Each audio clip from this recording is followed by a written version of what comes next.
episode 12, which is a follow-up to episode 11 directly, because as you remember, in episode 11, we were taking pictures of these Nandina berries, which are in shade. So for this exercise, I want you to go outside, and I've got a windy day today, so it's perfect for what I'm going to talk about, and that's dealing with a slow shutter speed.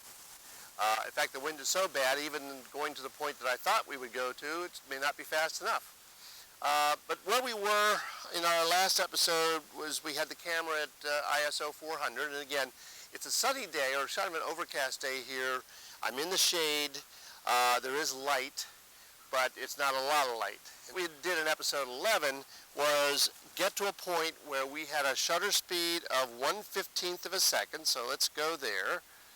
And we were at f8, we were maintaining our aperture at f8.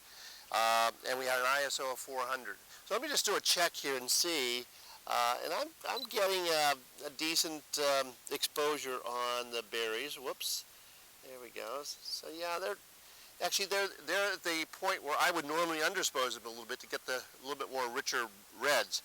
But we got to deal with this 1/15 shutter speed. It's just too slow. Typically a human can hold a camera steady at 1/60th of a second. And I typically, being a little bit older and being prone to shaking a little bit when I'm trying to stand steady, I'll usually use 1/125.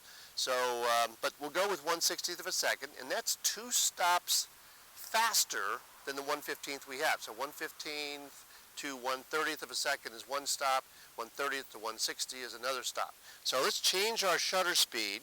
Let me first of all take a shot with what we've got right now. It's actually showing me I'm a little underexposed. There we go. So I got a shot, all right, so we'll show you that. And what I'm going to do now is change my shutter speed, 1, 2, 3, that's 1/30th of a second, 1, 2, 3, that's 1/60th of a second. So what we've done is just taken away 2 stops of light. We got to get it back someplace. Well, we already moved our ISO up to 400 to get a stop before. Even though we wanted to be f8, let's go with a wider open aperture to balance out to get those 2 stops of light back. So we need 6 clicks or 2 more stops with our aperture, meaning we have to open the aperture up 2 stops wider or bigger. So I'm going to go with aperture 1, 2, 3, and that brings me to f5.6. And then I'm going to go 1, 2, 3 again, but my lens is preventing me from going to f4, which is really what I wanted.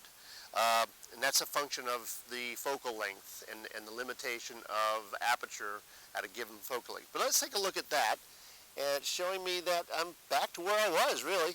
So I'm going to take that shot, and it should look pretty much the same as the one before. Let's take a look at them.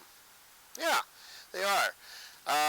So I've gotten my shutter speed up to 1/60th of a second, and I balanced that out by increasing the size of my aperture opening by decreasing the aperture value from f8 to preferably f4, but I got to f4.5.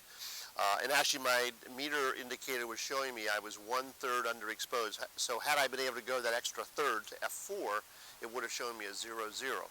And that's the kind of thing you have to deal with. And this is what we deal with all the time, is trying to balance out these, where we're getting our light from.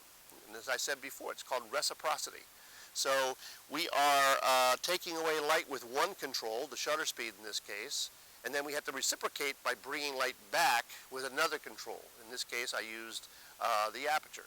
So it's a very common thing to do all the time when you're working in manual. And we'll talk about working in shutter priority and aperture priority and the advantage and disadvantage of that in a future episode. But for now, that shows us how we can get rid of that awful 1/15 of a second shutter speed. So thank you very much for checking in again, and I hope you'll tune in for episode 13 when we talk about why do we choose certain priorities, shutter speed, aperture, ISO, and so on. And remember to stay in control of your camera. Thank you.